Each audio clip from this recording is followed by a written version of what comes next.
Hello everyone and happy Monday. Welcome to Module 3. After reading and responding to the fascinating history of instructional media and its impact on our ways of learning last week, in this new module, we will be getting familiar with behavioral, cognitive, and constructivist psychology principles as well as learner characteristics. The goal of this module is to help you differentiate among the different psychology principles and how they influence instructional design. Oftentimes, designers focus on what a particular program can do rather than the purpose of the instruction. Some of the special effects distract from rather than support the instruction. While it is important to be aware of the features and limits of a particular authoring program, it's just as important that designers not get caught up in the bells and whistles of the program. Understanding learner characteristics is one of the first steps in deciding on the design of the instruction. Is your intended audience a child, an adult? What are their interests?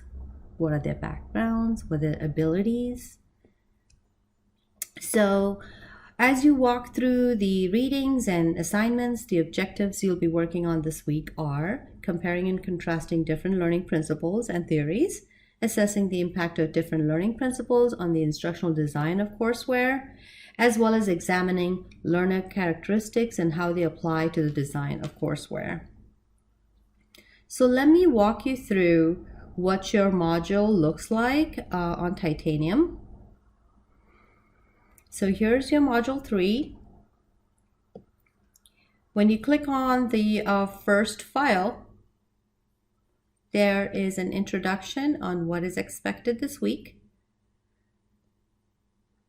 And before you start anything, go ahead and start your reading, which would be your Chapter 2 in Bates.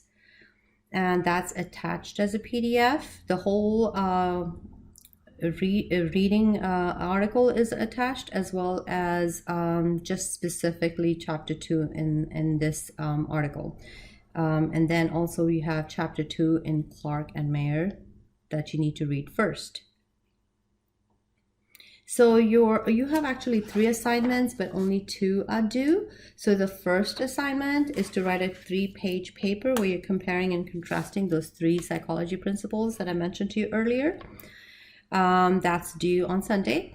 Then you also have a discussion forum due where you will discuss your epistemological perspective and how it affects your own learning and teaching. So that would be a discussion board. Remember, your first initial post is due on Saturday by 6 o'clock, and then your response to your peers will be due on Sunday. There is another assignment, but it's not due in to me. You are going to start just thinking about your target audience for the prototype project that you'll be completing this semester. And so you could start, just go ahead and collect articles and any other information that you'll need about your target audience. And here are some articles that you can read. These are supplemental materials, but it would be a good idea if you have the time to go over those. There are a few reminders that I have for you. One of them is about remind.com. Only half of you have signed up so far. So please go to remind.com, sign up. And when you try to sign up, make sure you sign up with an email, your personal email that you check regularly every day, or your cell phone number. And then you can download this app on your phone. And after that, you join a class, and our class is ID 520. So once you're done with that, you have nothing else to do. Whenever there's any assignment due, any last minute updates, I'll just send a remind notification to you.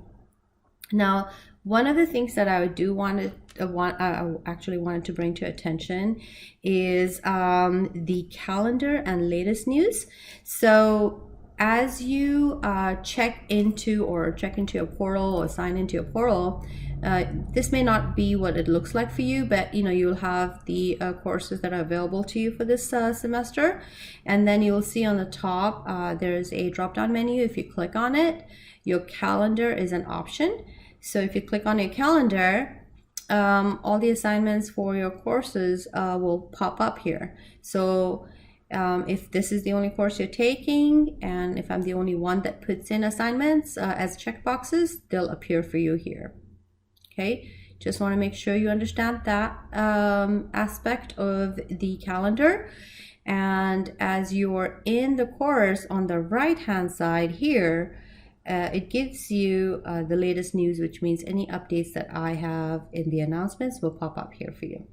Okay, so enjoy this week, and if you have any questions, drop by my office hours.